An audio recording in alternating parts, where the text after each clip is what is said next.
As I went out through Dublin city at the hour of 12 at night, who should I see but a Spanish lady washing her feet by candlelight.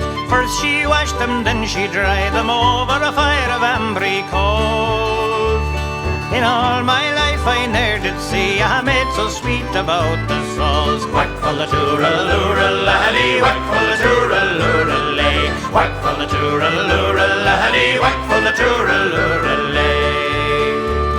I stopped to look, but the watchman passed. Says he, young fella, the night is late. Along with you home, or I will wrestle you straightway through the Bridewell gate. I threw a look to the Spanish lady, hot as a fire of ambry coals. In all my life I ne'er did see such a maid so sweet about the sauls. Whack for the tooraloora-laddie, whack for the tooraloora-lay, whack for the tooraloora-laddie, whack for the tooraloora-lay.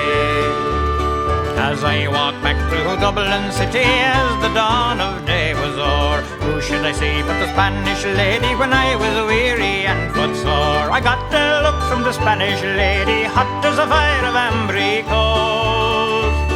In all my life I ne'er did meet with a maid so neat about the sauls. Whack for the tooraloora-laddie, whack for the tooraloora-lay, whack for the tooraloora-laddie, whack for the tooraloora-lay. I've wandered north and I've wandered south, by Stony Banter and Patrick's Claws, up and around by the Gloucester Diamond and back by Napper Tandy's house. Old age has laid her hand upon me, cold as a fire of ashy coals.